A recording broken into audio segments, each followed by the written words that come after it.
Mesdames et messieurs, bonsoir. Ravi de vous retrouver sur le journal en français. Voici les titres de ce soir.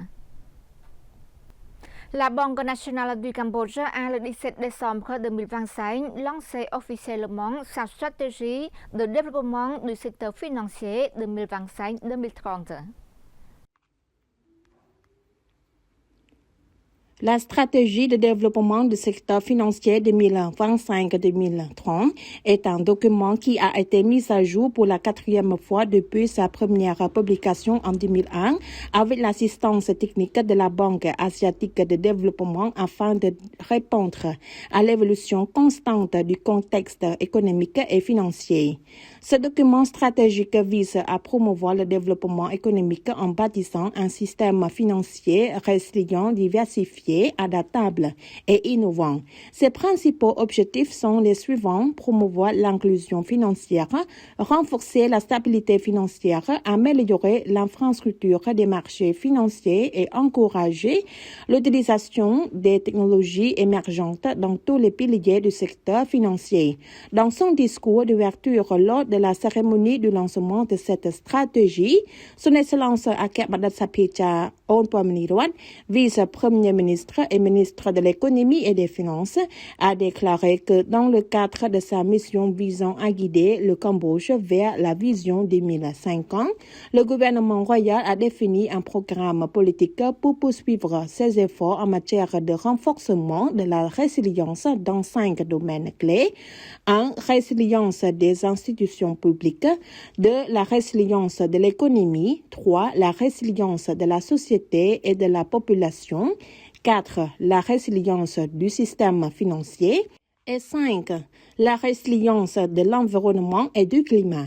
À cet égard, le lancement de la stratégie de développement du secteur financier 2025-2030 témoigne clairement de la détermination et de la volonté inébranlable du gouvernement royal de promouvoir la mise en œuvre de ce programme en poursuivant le développement du secteur financier sur la base d'un système financier fondé sur les principes du marché et en phase avec les tendances socio-économiques de la région, du monde et du Cambodge, tant actuelles que futures, comme le stipule la stratégie du Pentagone phase 1, AS 5, qui porte sur le renforcement du système bancaire et du secteur financier non bancaire.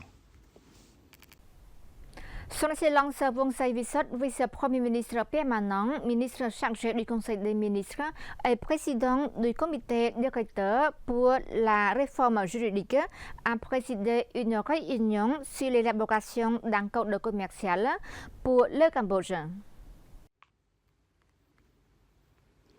Son Excellence le vice-premier ministre permanent Vongsa Visot a déclaré lors de la réunion que le lancement des discussions sur l'élaboration du code de commerce du Cambodge à ce stade constitue une nouvelle étape dans le cadre du programme de réforme juridique du gouvernement royal visant à repenser conjointement le cadre juridique du droit commercial en un code de commerce, contribuant ainsi à simplifier et à résoudre les problèmes liés au commerce, aux affaires et à l'attraction des investissements.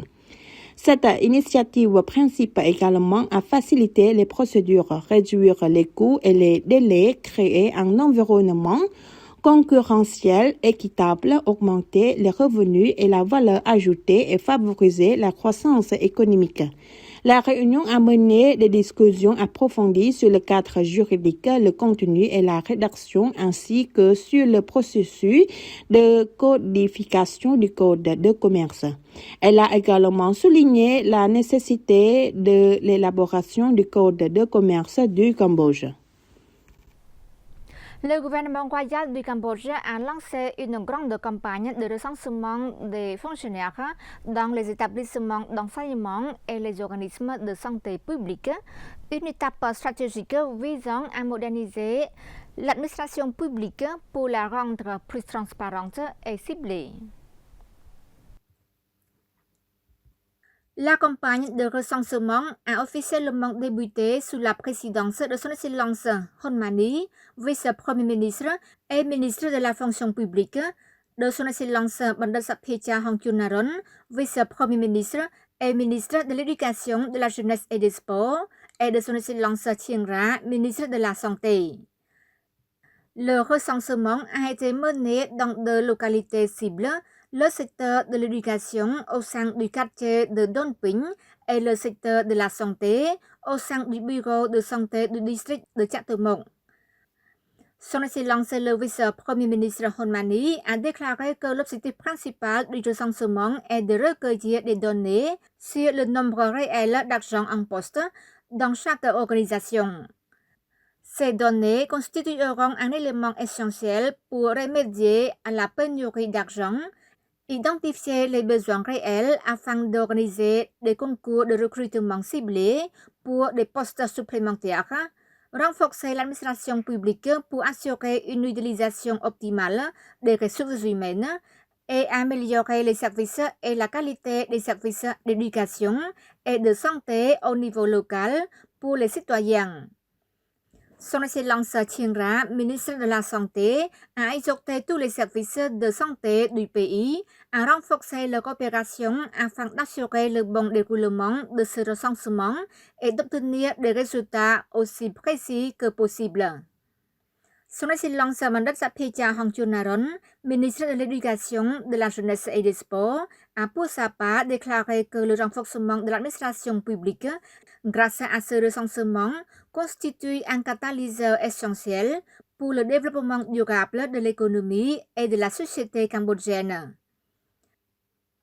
Le Cambodge se réjouit du retour de 13 antiquités khmères du musée d'art asiatique de San Francisco, États-Unis. Le musée d'art asiatique de San Francisco a décidé de restituer 13 antiquités khmères au Cambodge.